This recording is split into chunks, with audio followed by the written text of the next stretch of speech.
So thanks everyone for joining. This is our fourth event of the year of the sequence.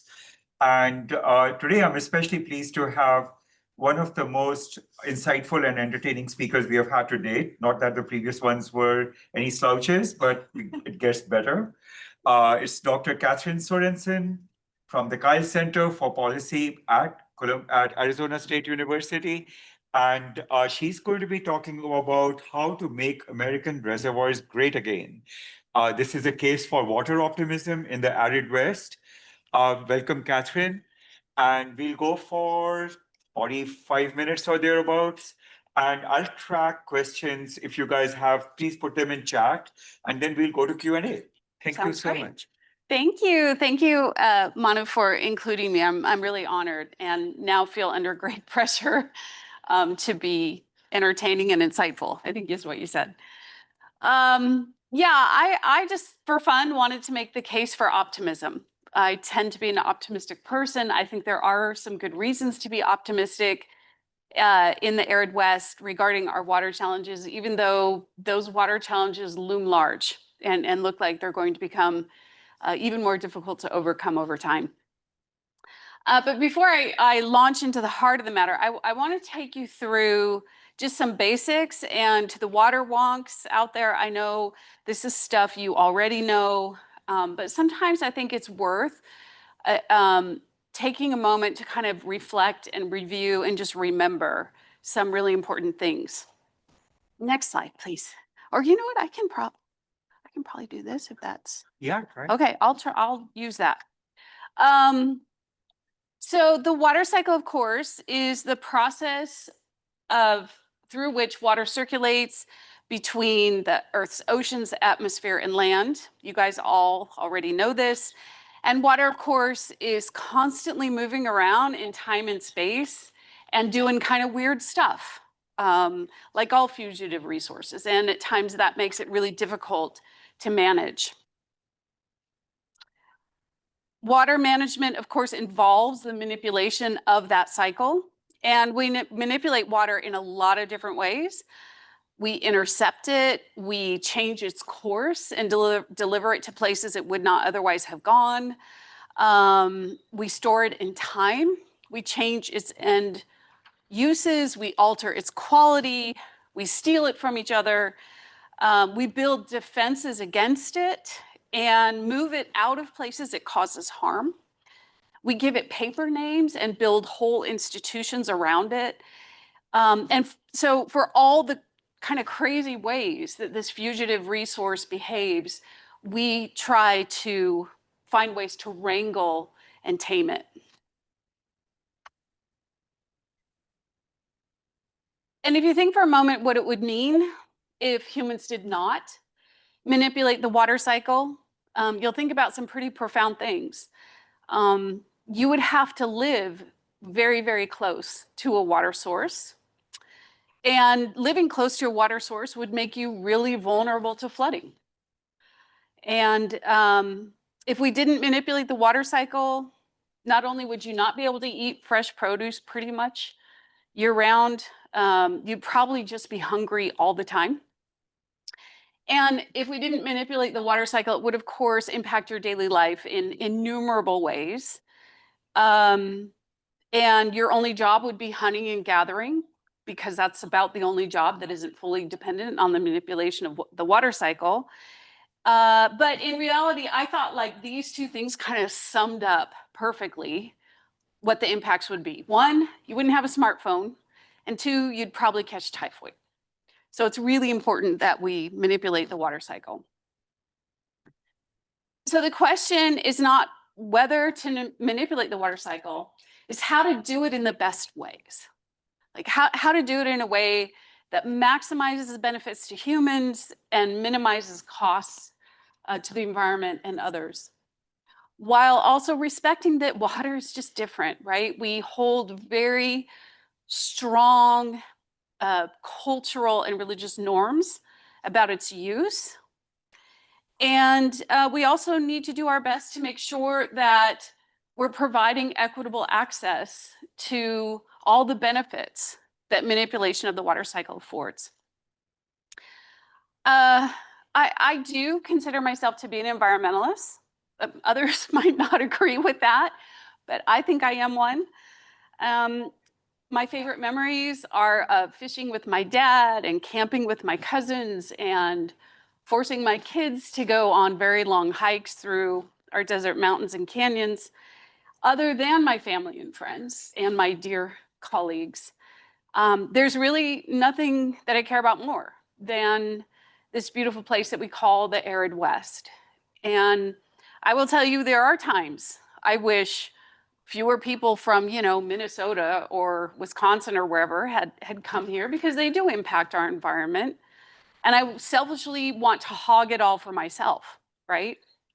So it is with that perspective that I offer the following proposition: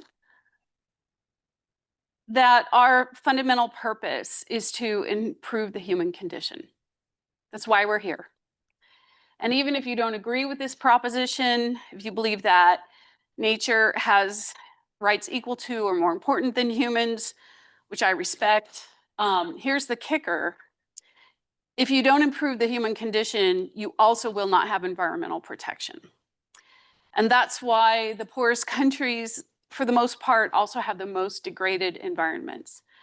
Without this prism, not only will you not improve the human condition, you also will not have a healthy natural environment.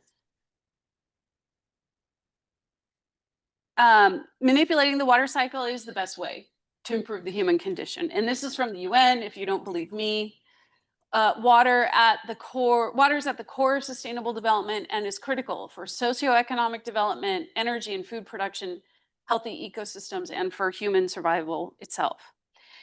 In 2015, the Stockholm International Water Institute, in partnership with the World Health Organization, published a study called "Making Water a Part of Economic Development: The Economic Benefits of Improved Water Management and Services."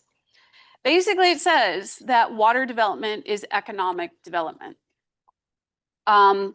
If you productively manipulate the water cycle, you get to buy, make, and eat things, which I think we all like. And if you don't, you die of typhoid or flooding. It's kind of that stark. And there are 5 things that they want you to know. Oh, is that? Yeah. Uh-oh, I killed it. Oh, it's good. No, it should have. Oh, there we go. There are 5 things they want you to know. You can read them here. They all draw from this basic message that water development is economic development. But I think a couple are worth pointing out here by the Moose. Improved water supply and sanitation and water resource management boosts countries' economic growth and contributes greatly to poverty eradication. I think we all want poverty eradication. And the economic benefits of improved water supply, and in particular sanitation, far outweigh the investment costs.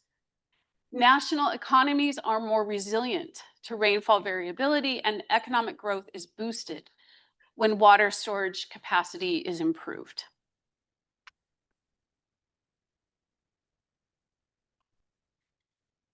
And I would also put forward that dams are the most important aspect of water cycle manipulation. You might disagree. You might believe that, for example, manipulating the water cycle to improve water quality is more important. But I kind of think you're wrong in that. Without dams, you either just don't have enough water at certain times of the year for the purposes you desire, or you have way too much and you die in the flood anyway. In either case, it doesn't matter how much clean water you have. So dams are the sentinels of the water and economic development paradigm. Dams provide electrical generation. The US is one of the largest producers of hydropower in the world. Dams produce 8 to 12% of the nation's power needs. These statistics might be out of date, I don't know. They produce renewable clean energy. It would take a massive amount of electricity generation from fossil fuels to replace the renewable clean energy that dams provide. Most importantly, they provide flood control. There's a reason why a lot of our religions have myths about flooding.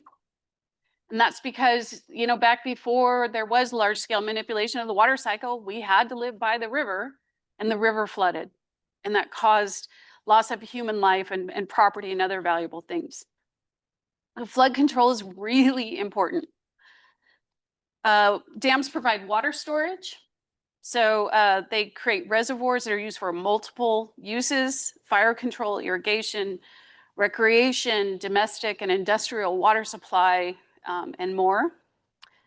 They help provide navigation, including inland waterways that are one of the most efficient ways to transport goods and one of the cleanest ways as well. And I think I mentioned recreation. They're fun to fish in and camp next to and all those things. But again, why this really matters. Can you make it go? Yeah. It's because dying in the flood sucks. It does. And I think sometimes we lose sight of that. And we lose sight of that, at least in part, because we have a lot of dams. We are a wealthy nation. We have a lot of dams. They have been the sentinels of our economic development. But the problem is, well, there are many. The problem is that our dams are, for the most part, pretty old. And large dams are really designed to last, 50, 100 years, something like that. And so this is a really big problem. And there's some practice and science around taking dams down, but for the most part, we've really only accomplished that on small ones.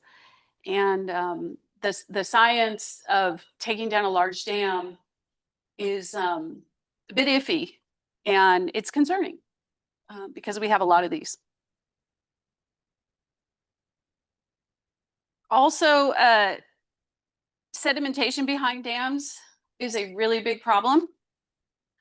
For all that dams are wonderful, sedimentation is a real problem. Sediment builds up behind the dams, and it results in a loss of storage, a loss of the amount of water that you can fit behind a dam. And this is another area where, we haven't figured out an easy or inexpensive way to handle sedimentation problems. It's best handled by reducing the amount that gets to the dam in the first place, but that's tough to do as well. So these are real problems that we need to confront. So here's some ideas.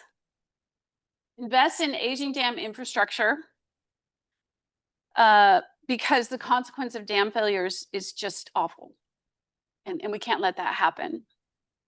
And we need to invest more in research on tackling sedimentation. There is a lot of research on this, but there needs to be more. We need to figure this out.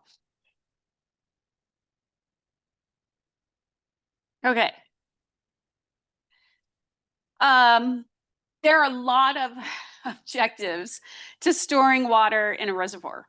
If it were just about flood control, then basically anytime water came into your dam, you would immediately release it because you would want to be ready for the next precipitation event to protect against catastrophic flooding. But another objective is to store water in time so that we have it for when we really need it, like store it in the winter so that we have more of it in the summer when we're growing crops, as an example. And this objective competes with the need to release water for flood control, right? And you can see here, there's kind of a diagram of different storage levels in a typical dam. There's dead storage, which is storage that really can't get out from behind the dam. There's normal storage, flood storage, emergency storage, and typically dams have an emergency spillway of some kind because the last thing you want is for water to overtop the dam and then potentially destroy the dam itself. We also want to provide for hydropower, and you would operate the dam differently if you were operating just for hydropower, because you want big surges at particular times to help meet peak energy demands. Managers of these recreation facilities behind dams want the water to be as constant as possible all the time, right? Because they've got docks and beaches and things like that. And of course, we also want to provide for environmental flows beneath or after the dam, which means that you want to maintain at least some water in the river itself. And you probably want periodic large releases to build habitat and for other purposes. So all of these means of operating a dam kind of conflict with each other because of the conflicting goals. Okay. I'm going to talk about drought, aridity, and aridification. Here in the arid West, we especially love our reservoirs because they help afford drought protection, or at least drought mitigation. Drought is a period of abnormally dry weather, which persists long enough to produce a serious hydrologic imbalance. Aridity is a permanent climatic condition in a region. Phoenix comes to mind. Aridification is the process of a region becoming increasingly arid or dry. It refers to long-term change rather than seasonal variation. And of course, scientists tell us that the entire Colorado River Basin, where Arizona is located, is aridifying, becoming more arid.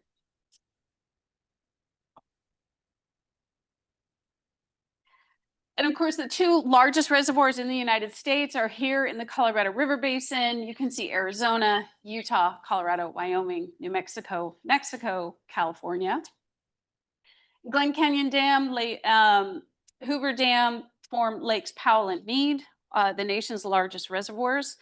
The Colorado River system supports tens of millions of people, I think 40 million people, something like that.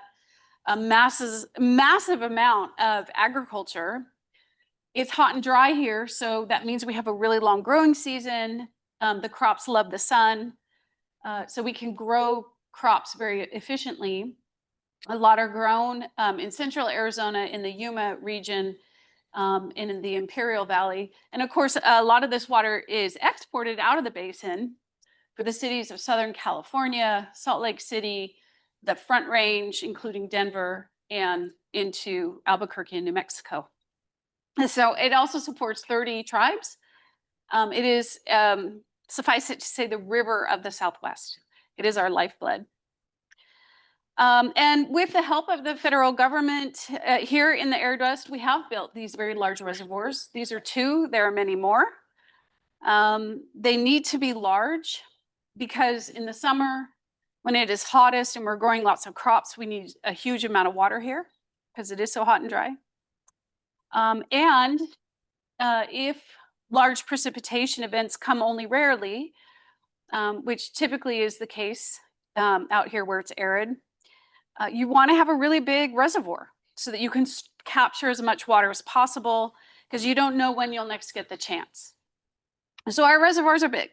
And I know that people from more temperate regions of our country get all upset about federal funding for reservoirs in the West, but they often forget that they live behind levees and federally funded seawalls and other flood control projects. Here's the thing, manipulation of the water cycle, the provision of safe, reliable water, the flood protection, keeping it out of places that it causes harm. These are core functions of government and some of the best things the government can spend money on.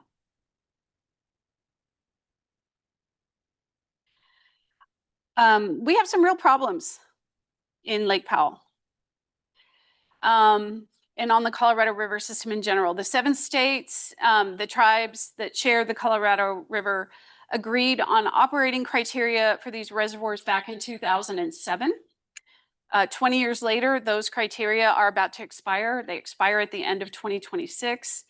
The 7 states, the tribes that all share this river, and the federal government are working very hard. They are in the process of renegotiating those operating criteria, and coming to what we all hope is a reasonable agreement, but it's not going well. You know, the Colorado River is over allocated. We've been hammered by 20 years of the worst drought that we've seen in 1,200 years. And, you know, we've kind of already picked the easy solutions that were available. The ones that are left are extraordinarily painful.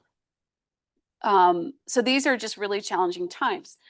And on top of this, there are problems with the infrastructure at Glen Canyon Dam.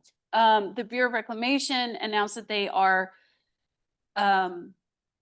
nervous and extraordinarily reluctant to use river outlet tubes for extended periods of time because they found cavitation, and they're worried that if they're used for an extended period of time, that the result will be a problem for the structural integrity of those outlet tubes, and that would be a really bad thing. So this gets back to one of the MARGA points that I pointed out, which is we got to fix this infrastructure, right? We got to fix this. If you don't, what you're effectively doing is moving up the elevation of Dead Pool in Glen Canyon Dam. And you're missing out on the ability to actively use much more of your storage. We should fix stuff, right? We should fix our infrastructure. But also in a declining river system, like the Colorado River system, it is a little crazy to limit flows to downstream users because of infrastructure. We got to do a little bit better. And of course, the problem is that if you have to limit flows out of Glen Canyon Dam because of infrastructure problems, then you potentially limit the amount of water that goes to Lake Mead, and you push Lake Mead closer to Dead Pool as well.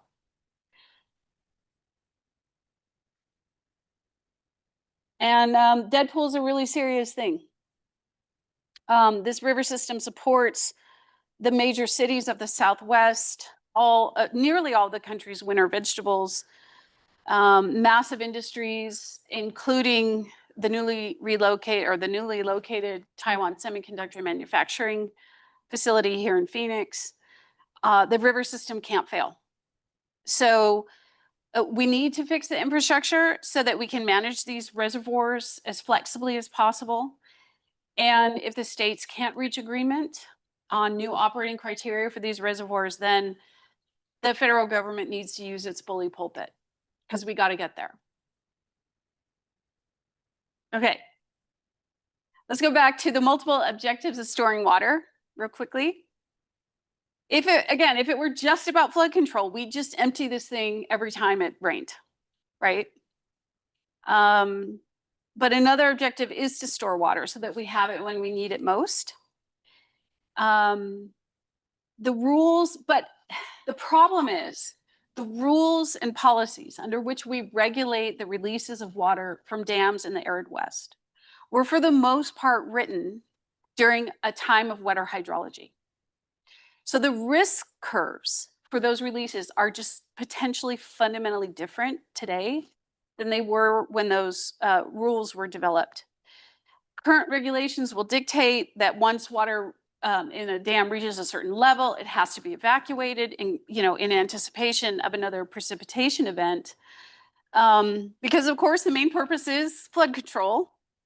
And we've established that dying in a flood sucks, and we don't want that. But those releases were determined during a wetter time. And if we were able to keep some of that water in the dam a little bit longer, because we're maybe a little bit less concerned about the next precipitation event, we think it will be longer until that occurs, or maybe less of it will occur, we don't know. Basically, we could save more water. And that's critically important to us. And that's something that we're trying to do here in Arizona. The U.S. Army Corps of Engineers has approved the Salt River Project's proposal to temporarily extend the amount of time SRP can hold water in a portion of the flood control space at Roosevelt Dam from 20 days to 120 days. And that doesn't sound like a lot, but under the right events, it can produce a huge amount of water. As an example, SRP noted that in 2020, well, winter 2023, so early 2024, we had a really wet winter. It was great. And runoff did reach the flood control space and SRP had to release it.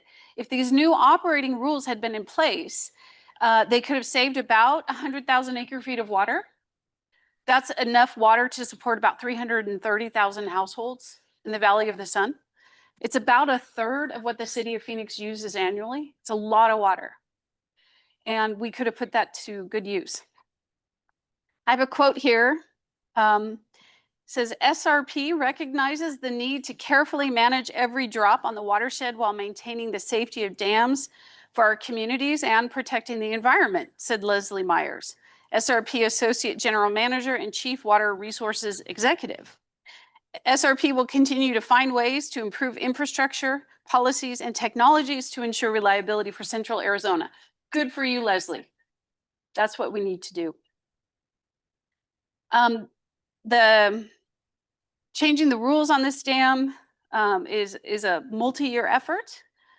But if climate variability is expected to bring increased temperature and higher precipitation variability on our watersheds, resulting in longer, drier periods and wetter wet periods when the water does arrive, then we need to make sure that operations of our existing water infrastructure are adaptable.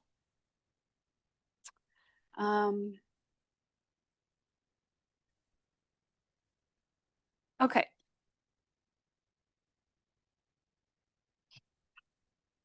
On this, I will say 2 points. I will agree that in earlier decades, we chose the sites to build big dams that were the most propitious, right? The ones that could provide the most benefit at the least harm and cost. And there are just fewer places left where it would make sense to build a big dam, but not zero. And if climate change means increased variability, we have to go longer periods of time between precipitation events, and then when it comes, it's a big deluge. If that's what it means, then we actually need more storage capacity to store that water when we can get it, and potentially even to increase protection against large deluges. We've picked the low-hanging fruit when it comes to dams and storage, but maybe we need to start looking at some smaller pieces of fruit. Maybe we need to start looking at building additional, perchance smaller dams where it makes sense. And again, that is something that we're trying to do here in Arizona. And sometimes you get a twofer. So here again, SRP is in the process of attempting to build another dam on the Verde River system.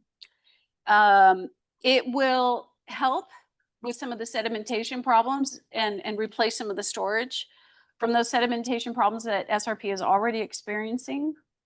And it will increase capacity as well.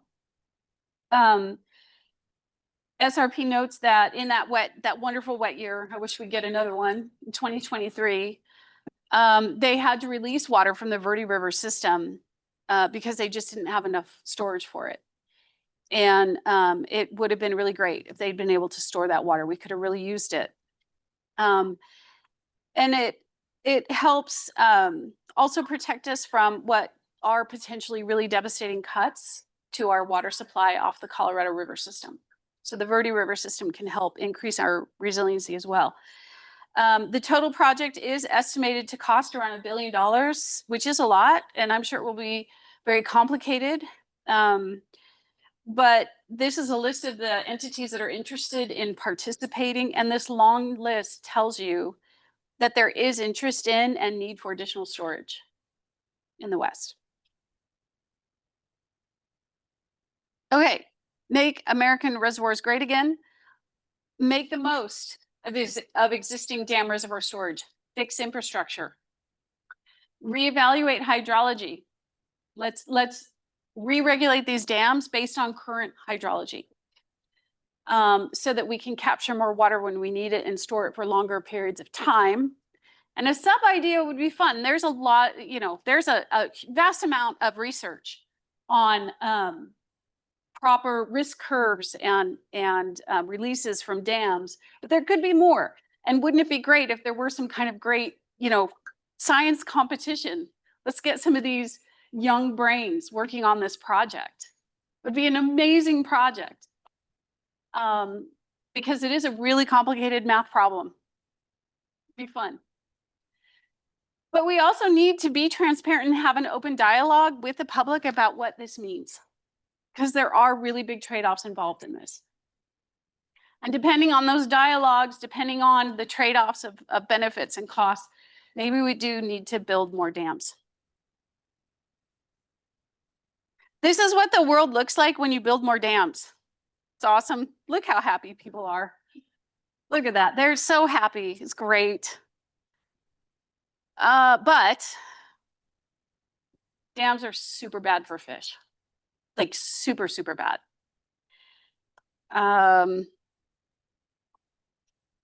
This is what ChatGPT thinks a sad delta smelt fish looks like. Dams change the character of rivers. They do cause environmental harm, but most fundamentally, they are rigid barriers to migratory fish, right? And that is a really big problem.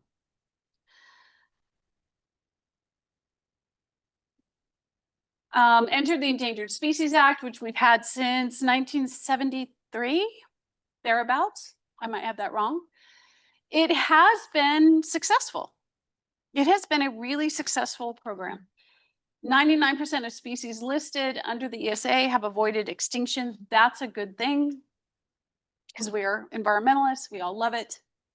It has afforded habitat protection, but ESA protections are expensive and rigid. And their protections come at a very high cost, because this is legislation that is command and control in nature. There's very little flexibility. President Trump does apparently hate this fish. I think this headline is accurate. I have somewhat neutral feelings towards this fish, but whatever you feel for this fish, it is at the center of the conflict between flexible water management and human needs versus environmental ones. I'm going to read real quickly from Ian James at the LA Times. He says, state and federal officials have decided to curtail additional water flows intended to support endangered fish in the Delta, a controversial step that is being praised by major California water districts, but condemned by environmental groups. The debate centers on a measure that calls for prioritizing additional flows for endangered Delta smelt, a species that has suffered major declines and is thought to be nearing extinction. The step of releasing a pulse of water through the Delta in September and October is typically triggered when the state experiences relatively wet conditions. A coalition of environmental and fishing groups said these flows, called Fall X2 water releases, are vital for Delta smelt, and that the decision by state and local officials to suspend these water deliveries poses a threat to the fish. Quote, at this time next year, we may be looking at the extinction of a fish species that was once incredibly abundant, said Gary Bobker, a senior policy director for the group Friends of the River. And who doesn't want to be a friend of the river? And it will have been completely preventable. Managers of large water agencies disagreed, calling the requirement outdated and saying it wouldn't help the Delta smelt population recover. The State Water Contractors and Association of 27 public agencies said the change this year will preserve needed supplies in reservoirs. The state water contractors and large agricultural water suppliers, including Westlands Water District, San Luis, and Delta Mendota Water Authority, had urged state and federal agencies not to carry out the water releases this year. They said that the additional flows should not occur for several reasons, including, quote, peer-reviewed scientific conclusions indicating that the measure is ineffective for its stated purpose. So this is at the heart of a lot of controversy about whether in California we're going to be using reservoir storage and water flows for agricultural, industrial, and municipal needs versus for environmental ones. And of course, there is no easy answer to this. But one of the issues about the Delta smelt is that despite the many tens of millions of dollars that have been spent attempting to protect and save this species, efforts seem to have, for the most part, failed. And that is an example of the inflexibility of the Endangered Species Act and these types of command and control legislation. There are accusations of eco-tyranny, which is fantastic drama. I don't know anything about that. There are also accusations of corruption, and you can read all about that. Eco-tyranny may be a bit hyperbolic. I don't know. I don't follow this closely. But the Endangered Species Act is very inflexible. It was designed to be. It was designed to afford absolute protection. And it is possible to believe that those with the money and means to do so, mainly well-funded environmental organizations and rich landowners in the West, it is possible that at times they weaponize the Endangered Species Act to help close the gate. And that's typical. People move to the arid West, they love it, and then they turn around and want to close the gate. And like I said, selfishly, I'd love to hog it all for myself. Like, I get it. It's awesome out here. But the ESA, the Endangered Species Act, has been a critical tool for conservation, but it is also at times used to delay or block development projects, energy development, infrastructure projects such as dams and other critical infrastructure.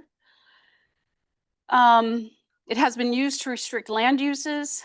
It has been used to garner political leverage. It's been used as a litigation tool. It is really hard to balance conservation and economic interests. It's really hard. It was designed to prevent the extinction of species and restore biodiversity, and I think we all support that. But it has also been used as a strategic tool to at times close the gate. Very recently, just last week, Denver Water was told by a judge to cease work on the expansion of its Gross Dam reservoir. It's one of Denver Water's most important reservoirs. You can read this quote here. Here's another quote. It's impossible to reconcile the judge's order with what is clearly in the broader public interest, Denver Water wrote in a release. Denver Water is responsible for providing a safe and secure water supply for 1.5 million people in Denver and portions of the surrounding metro area, and has understood the urgency of gross reservoir expansion since the 1990s, when the environmental community recommended expansion of the reservoir as part of a plan to address future supply and water security. They've been litigating this for more than 30 years to expand a reservoir for municipal supply.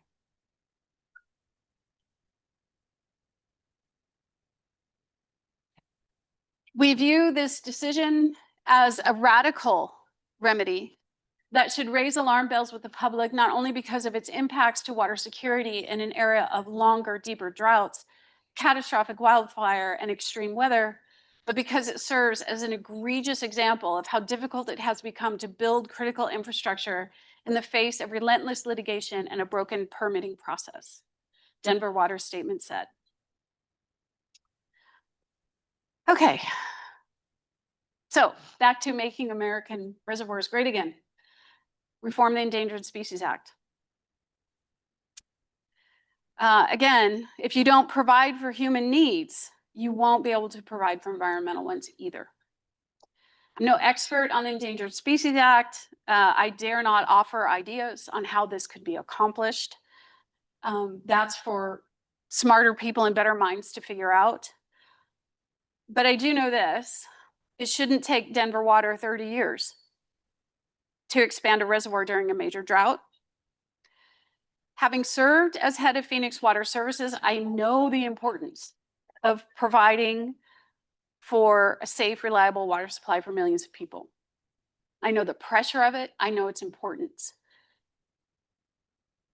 It's difficult for me to describe how angry, how upset I would be about this ruling if I were head of Denver Water. I think this is dangerous and reckless. And if you think back to the problems we have at Glen Canyon Dam and the need to fix infrastructure there, I will also say we simply cannot afford 20 years of litigation over environmental compliance to fix Glen Canyon Dam while the water supply for Las Vegas, Phoenix, Tucson, Los Angeles, and San Diego hangs in the balance. We need a reevaluation of risks and rewards in this regard. Okay, I'm almost done. Recently, President Trump ordered a federal agency to release water from some dam somewhere in California. Michael probably knows. I don't follow California that closely. Jay Lund, who you had last week, did a great job of explaining why this made little sense. Really, you only want to release water from a reservoir in the winter if you're worried about another precipitation event. Otherwise, you want to keep it there and store it and then use it in the summer. So yeah, this was an action of questionable value. President Trump sometimes goes about things in an odd and controversial way. But I will say this: he has an uncanny ability to target the core of an issue. And I think here he has hit a target. Here's what I do like about it, odd as it may have been. In a day and age of bureaucratic quagmire and unending litigation over environmental compliance, in the face of very real, very consequential, complicated challenges in the management of water in the arid West that will require compromises to advance human needs, improve the human condition, and environmental values, it is a powerful reminder that we have the technology, we have the resources, and we have the wherewithal to do what needs to be done. We can improve our water storage.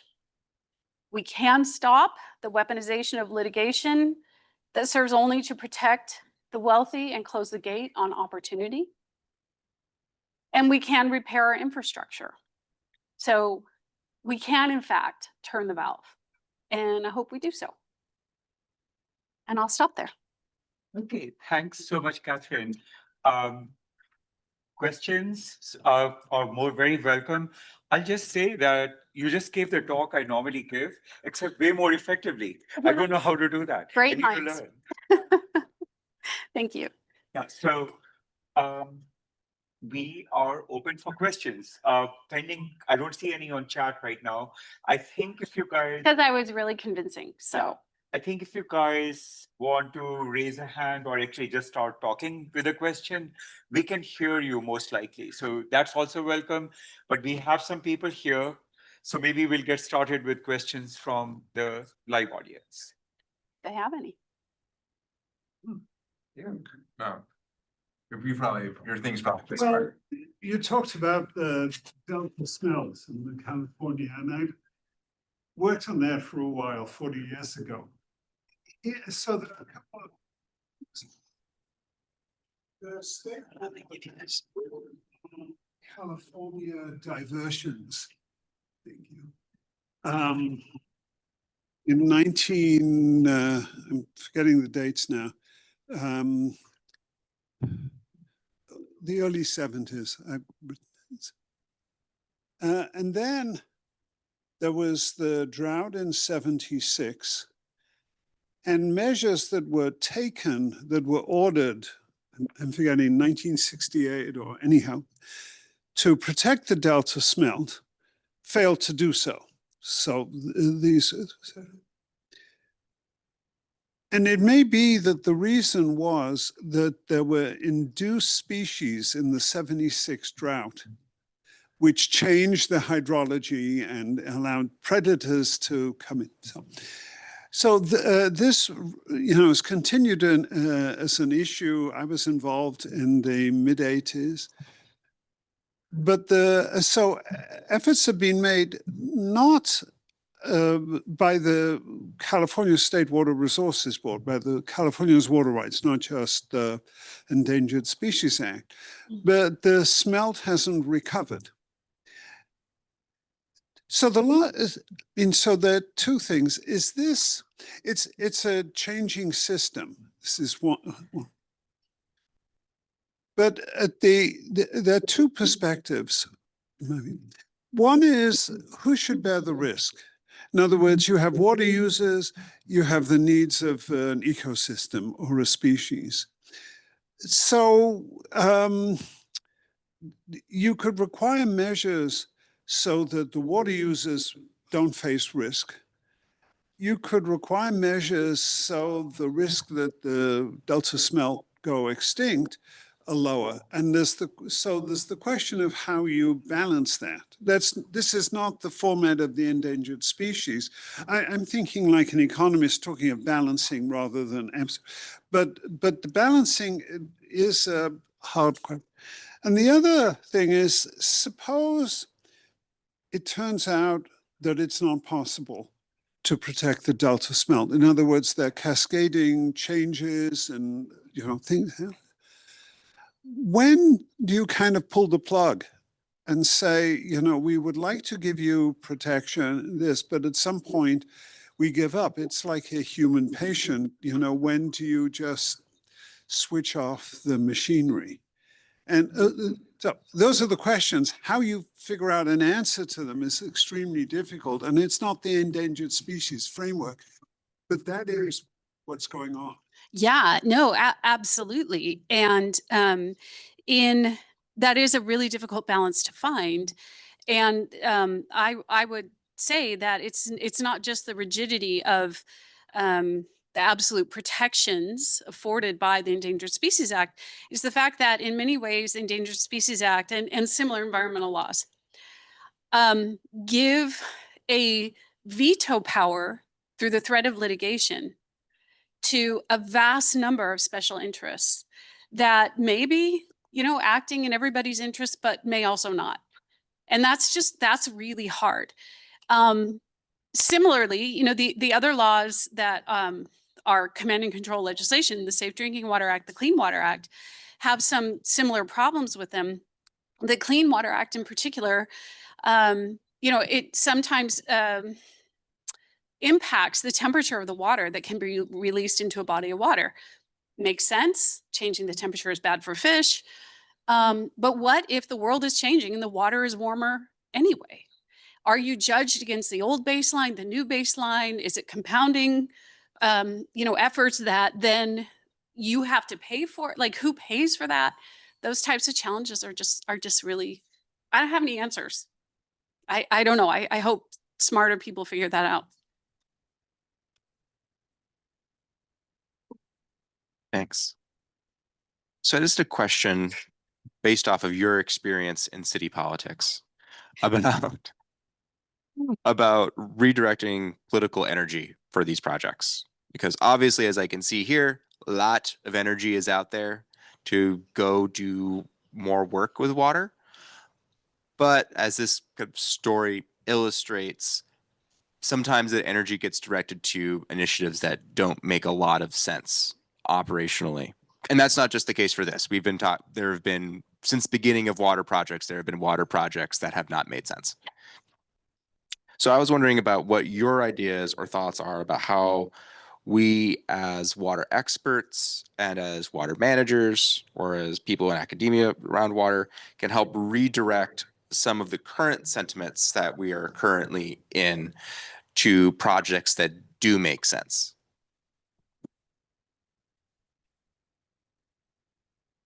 I think that's a really great question. And I think that environmental groups, and again, I consider myself to be an environmentalist, so I do want people to know that. But environmental groups have done a really good job of being the squeaky wheel, right? And of pressuring elected officials and of putting them in a situation where if they vote contrary to what these environmental groups want, then elected officials face real consequences. And I think that's great. I think that's a part of our democracy, but it would be great also if there were some pressure on the other side so that we could have fuller debates, so that the pressure is more equally applied and elected officials feel more comfortable using the science that, you know, academics at universities and others come up with. Because I think sometimes they are afraid to, right? Because the risk is all on one side. So I think we need to find ways to balance that. I don't have any other good ideas, but Manu does. No, I'm not sure I have ideas, but I have a question because I've struggled with exactly these issues for years. And one thing that resonates with me is the idea that we emphasize in academia of iterative application of something. And the person who brought this up was interesting to me because I was on an advisory committee to the EPA on this total maximum daily load process, which they were shoving through in the late 1990s. And what I was struck with was that the regulators were very clear on what they wanted to accomplish, but had no idea of the consequences of doing the specific things that they were putting forward. And so when I went in one morning in DC, I was warned by the staffers from the EPA side that there is going to be this guy, who I will not name, but from representing the National Farm Bureau, and to really watch out for this guy because he's really going to go after people. So I was going, I'm just a committee member. I don't have to, be worried about this. But actually, what I found was I found myself completely in alignment with his questions. And his number one question was, he said, I live on the land. I'm one with the land. I'm very keen to protect the quality of the water because I fish and hunt more than most of you people here, which is probably true. And so he said, you're telling us to implement things where there is no data supporting that these will actually improve the fish outcomes. So why should I invest my money? And he turned around and he said that the National Farm Bureau is willing to put up the money to do the experimentation to prove that which one of these 10 so-called best management practices actually even works, forget best. So I was going, I actually agree with this man. So, I think there's possibly a sub-constituency out there that would work together to do this iterative step that we think is important to make this happen. However, the evidence is against that because I was also on the advisory for what happened in the Everglades in Florida. And in my view, between 16 to 20 billion dollars has been completely wasted because with all of this I was very keen to learn about all the different species and the modeling being done to protect the different species and the top predators that would vanish if all of this happened. And suddenly one person turned around and said, oh, Manu, I think you can help us with this because we are finding that when we help species A, species B dies. So I was going, okay, so like, what is your point? He said, if you restore the hydrology, then all the species will do whatever they did. And I was going, but if you had a drought here, when you say that you have like 6 members of the top predator left, they're going to vanish. Yeah. That's what fixing hydrology will do. And they said, so what are we supposed to do? And I was going, you have already spent $8 billion doing whatever. And the conclusion, is we are ending up here. But I think they were at a point where they were willing to now negotiate and think about things. I don't know why we have to spend $8 billion to get to that point. But I think there's no one on the other side as you said, joining them. So my question is coming specifically to the Colorado, and you want to build more dams and you want to restore, various things. Who is the opponent? What needs to be done to bring them together? That's the question.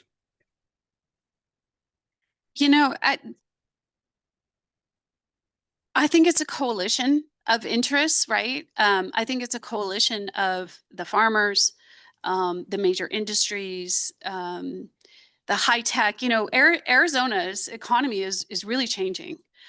Back in the day, it was, of course, based on farming, then a big housing industry, but now it's turning to high tech, and high tech needs a lot of water too. There's a lot written about that. So I think it's a coalition of people who come forward with their concerns and ideas and put that pressure on the other side. I think that what happens, what you described, is a difference in risk exposure between regulators and those who are regulated. The only way a federal regulator can fail in their job is if they don't regulate enough, right? And yet it's the people who are regulated who can fail in many ways, not least in part due to those regulations. And it is the regulated people who have to bear those costs. And so I think maybe if we could also, as smart academic people, figure out ways to close that gap between the risks and rewards that are held at different levels, I think that could be something too. I don't know how to do that, but I'm sure there are smart people who do. Yeah.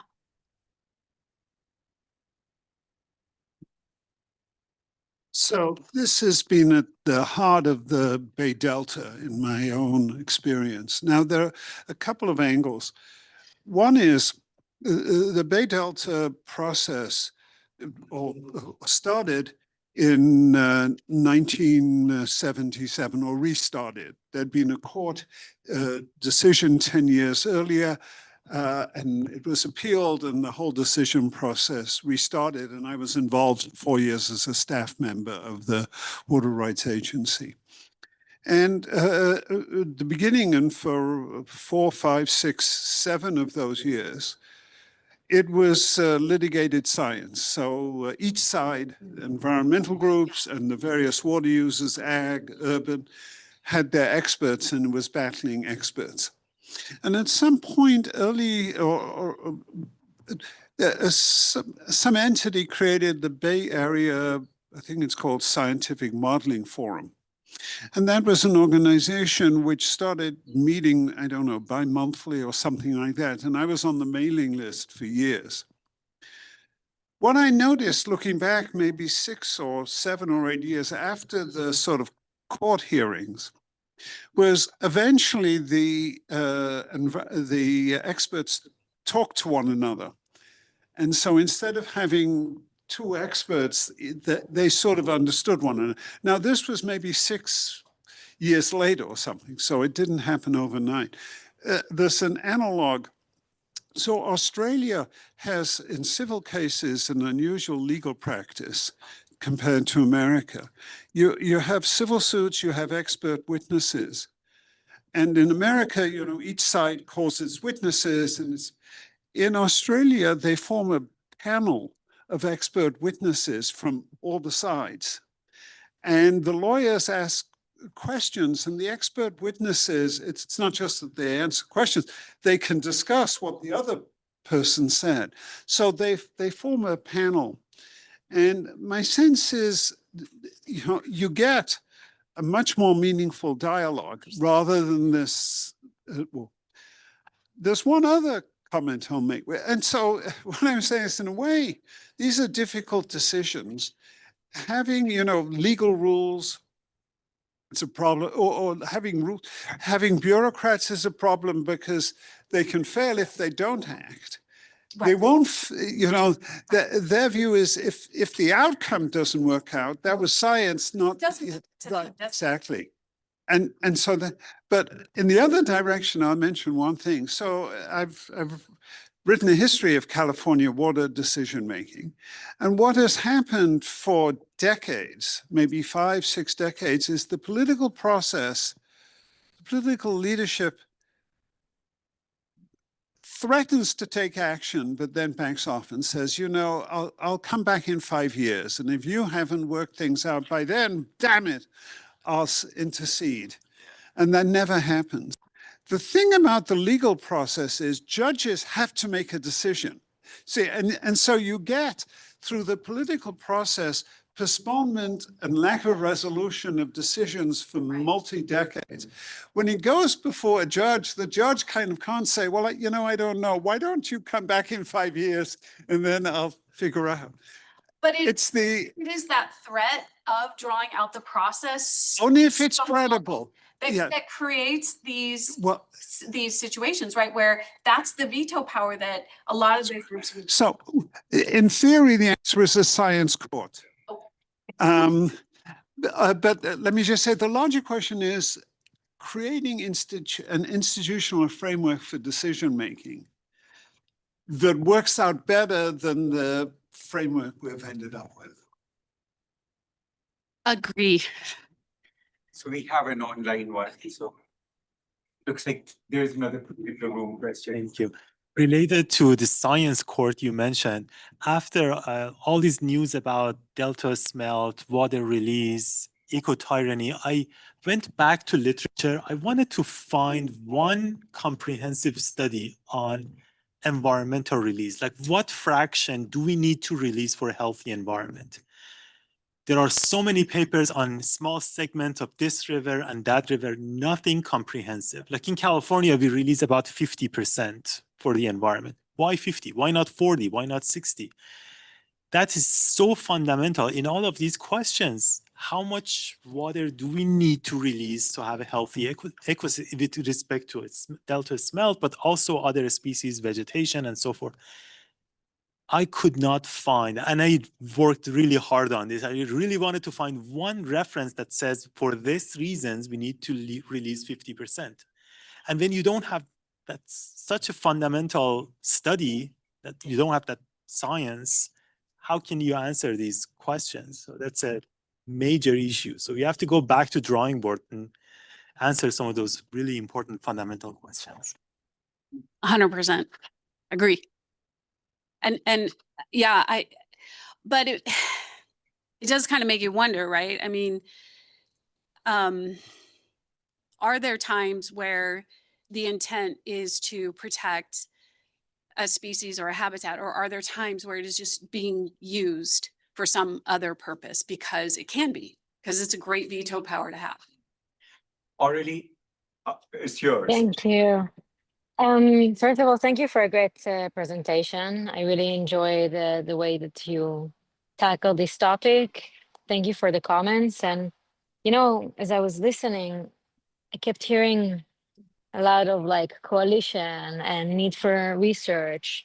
And you took the Colorado River as an example. And I'm kind of wondering if we go back to the Colorado River, within this coalition and this comprehensive research that we need, have you considered inviting regional partners from beyond the border into that? Because I often find that the literature is kind of, okay, it's Lake Mead, it's Hoover Dam, it's very, very specific. And then we actually leave space that down the river, you know, crossing the border, it's completely dry. And I'm kind of thinking, if we do care about this species and if we do want to understand the whole picture, would it not make sense to invite these regional partners as equal partners in this, you know, venture? Oh, absolutely. And that is done. It is done through the International Boundary Water Commission. It is done through very productive partnerships between the federal government, the states, the tribes, and the Republic of Mexico. Yeah, and those values are important, right? And those are the types of debates that we need to have. But Mexico receives 1.5 million acre feet of water via treaty at the border every year. In fact, most years there's an over delivery of more than 1.5 million acre feet. But Mexico has its own politics. And the current choice is to divert nearly all of that water for agricultural and municipal purposes. And there are really, really great environmental efforts to restore the Delta. But that's a great example of how pressure needs to come from all sides, right? And we do need these broad coalitions to debate these very important public values and their relative weight.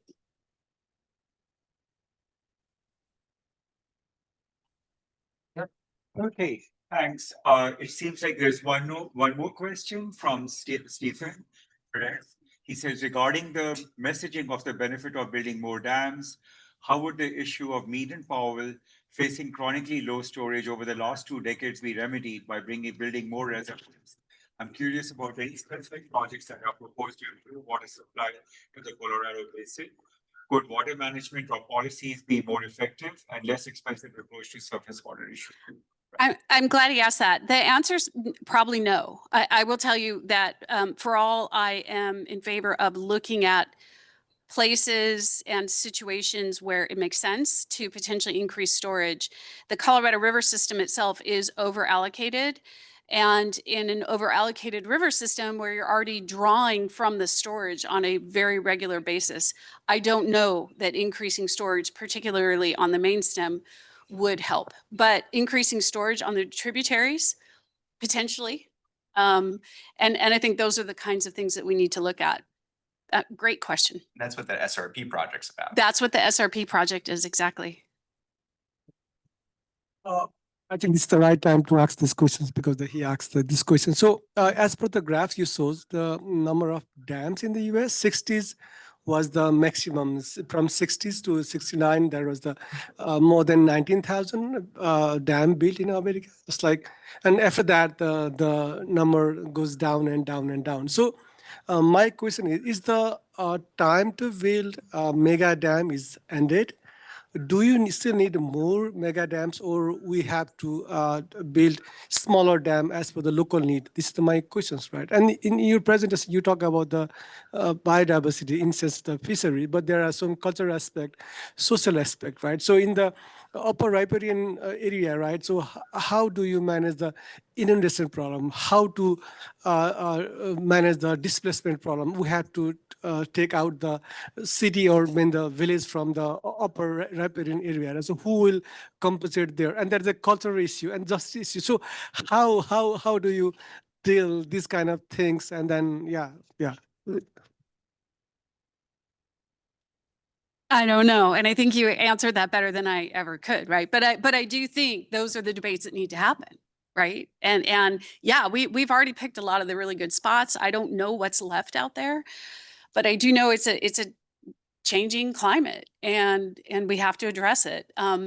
Maybe some additional dams on tributaries, maybe not. But those are exactly the types of values and trade-offs that we have to explore as part of that. But it would be nice if we could do so in a flexible manner and not under the threat of constant veto power by special interests. Kind of add on to that. I know that there's also a lot of reservoirs that are just not that in the American West where that can serve really high need communities, but are for whatever reason not right now. Yes. There is, I'm thinking of the reservoir I have on the top of my mind right now is like Lake Nighthorse in Colorado, which where a tribe called the Ute Mountain Ute have a massive allocation to Lake Nighthorse. But because of how that project was designed and massive litigation that took years and years to resolve, the canal that was supposed to get them the water from that reservoir was simply never built. So now that water is stranded in a reservoir that the tribe can't use, and there is really no money to go out there and build the conveyance infrastructure. Yeah. So it's not just about building the dams, it's also about finding ways to maximize the dams that we already have. And again, going to a point that you already covered. I'm not going to answer that because you did. It was awesome. Yeah. Awesome. Okay, I think we have hit time. So thanks everyone, both online and in person, and especially to Kathryn for a very nice talk. That's fun. And we hope to see you guys next week.